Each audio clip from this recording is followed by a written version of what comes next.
बोईसर शहरातील गणेशनगर परिसरात आज दुपारी भरदिवसा झालेल्या गोळीबाराच्या घटनेने परिसरात एकच खळबळ उडाली आहे। मिळालेल्या माहितीनुसार गणेशनगर येथील चतुर्भुज ज्वेलर्स या दागिन्यांच्या दुकानावर अज्ञात चोरट्यांनी दरोडा टाकण्याचा प्रयत्न केला। या दरम्यान चोरट्यांनी 2 फायर केले। सुदैवाने ज्वेलर्सचे मालक गोळीबारात बचावले असून मोठी दुर्घटना टळली आहे। घटनेनंतर चोरटे घटनास्थळावरून गावठी कट्टा सोडून पसार झाले। माहिती मिळताच बोईसर पोलीस तातडीने घटनास्थळी दाखल झाले आणि परिसराला वेढा घालून तपास सुरू केला। पोलिसांनी घटनास्थळावरून कट्टा जप्त केला आहे। घटनेची गंभीर दखल घेत पालघरचे पोलीस अधीक्षक यांनी स्वतः घटनास्थळी भेट देऊन पाहणी केली आणि स्थानिक पोलिसांना गुन्हेगारांचा मागोवा घेण्याच्या सूचना दिल्या आहेत।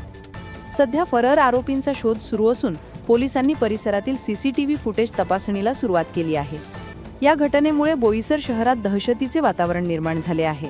गणेशनगर या भागामध्ये चतुर्भुज ज्वेलर्स येथे आज 11:20 आसपास 2 अज्ञात आरोपितांनी 2 व्हीलरवर येऊन ज्वेलरी शॉपमध्ये एंट्री करून फायर आर्म सोबत म्हणजे बंदूक एक अग्निशस्त्राच्या द्वारे त्यांनी फायरिंग करून त्यातील काही इमिटेशन ज्वेलरी ही म्हणजे रॉबरी करून घेऊन गेल्याची घटना समोर आली। घटनेची माहिती मिळताच त्वरित बोईसर पोलीस स्टेशनचा स्टाफ, डीबी टीम, LCB तसेच वरिष्ठ अधिकाऱ्यांना घटनास्थळी रवाना करण्यात आलं।